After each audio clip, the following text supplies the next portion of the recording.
We have balloon chaos out there. Good morning, and thank you all for coming out to join us and support of child victims and their families. I'm Lynn Ayers, I can't see anybody, and I'm director of the Child Advocacy Center. At this time, we'd like to extend a special welcome to our guest. Mayor Beitler's here today to help us celebrate this day. You'll hear from him a little bit later. Senator Koash and Senator McGill, thank you so much for your leadership in this last session and surviving and everything you did on behalf of kids. It was greatly appreciated. And Mayor Sang and then Larry Moffett from First Church, thank you all for coming out and joining us. For those of us who work in the field of child abuse and neglect and work every day to keep children safe, every month is really Child Abuse Prevention Month, and every day is really Child Abuse Prevention Day. But we are very grateful to be able to come together in the month of April to remind everyone that child abuse is a community problem. Each of us must be involved to promote the safety and well-being of children in our community, to speak up and to act. National statistics tell us that 1 out of 4 girls and 1 out of 6 boys will be a victim of sexual abuse before they reach the age of 18. And to some that just sounds like a bunch of numbers, but these are real children, and they're children that we see every day here at the center. Last year we saw 1,010 kids come through the doors here at our Child Advocacy Center. But the sad fact is that we know for every child that comes forward, for every report that's made, there's 10 more children that don't speak out and whose case goes unreported. And that's a hard fact to live with. For every 1 case that gets reported, there's 10 others that don't. The Child Advocacy Center provides help and support to children who are victims of physical abuse and sexual abuse. We work closely with law enforcement, child protective services, prosecuting attorneys, and the Child Advocacy Center offers a safe and child-friendly location for them to come for medical interviews, medical exams, and forensic interviews.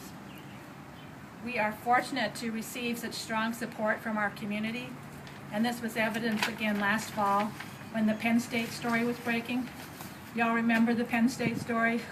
The entire nation was outraged as the story unfolded, and everyone was asking the question, why didn't anyone protect those kids? And this is so much more than a Penn State story for us.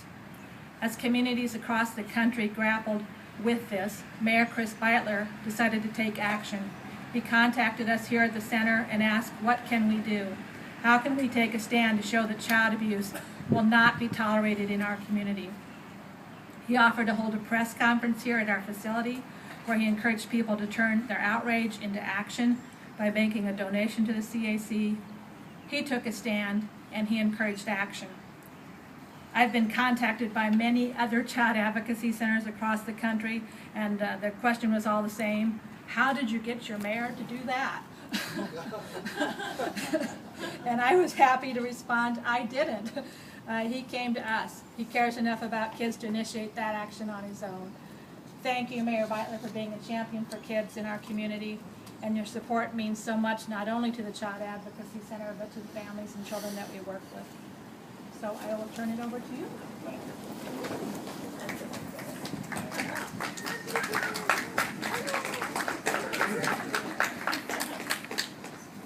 Good morning to you all, and Lynn, thank you for the kind words, but there have been champions way before me for children in this community, mayors in fact, and one of them, Colleen Sang, is with us today.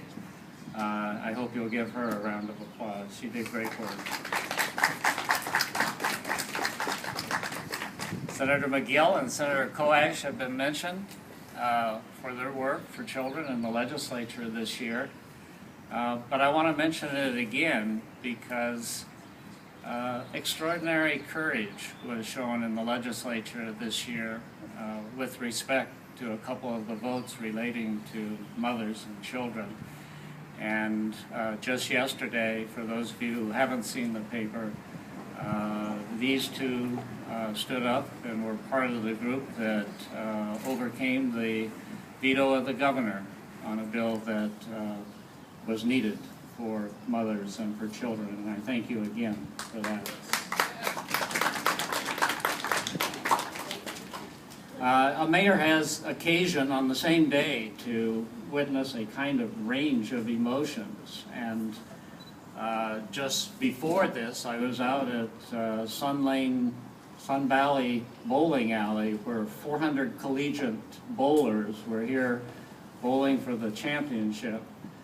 And it was a wild and crazy event. I got to throw out the first ball, and fortunately, it was not a gutter ball. I was worrying about that for weeks. But driving over here, you just start to compare things and compare the way children get their starts in life, and how when they have great parents and they don't suffer problems such as child abuse problems, their chances of doing well and competing in championships and being happy is so much greater. And it would be nice if mayors just could go to celebratory events like that and experience the growing children who are all doing well. But we know that there's another side of our society, fortunately involves a minority of people. And we know that there are children who suffer devastating long-term effects of child abuse, and that it affects them in their lives, it affects their families, it affects society generally, and we need to pay attention to it. The long-term consequences of child abuse are great. Victims of childhood abuse report more symptoms of post-traumatic stress, more sadness, and more problems in school. They're more likely to experience major depressive disorders as adults. And victims of abuse report more substance abuse problems, suicidal thoughts, and suicide attempts. And that's just the beginning. Statistics tell us that the negative effects of child abuse go on and on. The most important thing to recognize today is this: child abuse is a very serious issue that impacts every aspect of our society. The Child Advocacy Center operates on the core philosophy that child abuse is a multifaceted community problem.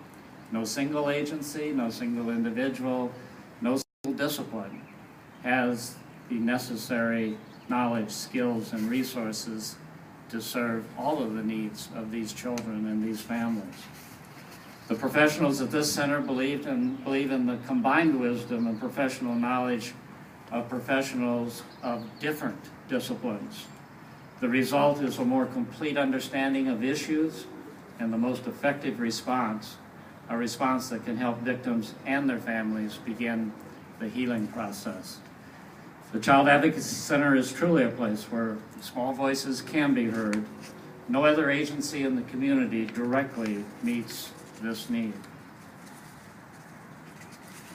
One more thing I think I would like to remind everybody. We need to remember that each one of us also plays a role in keeping our children safe.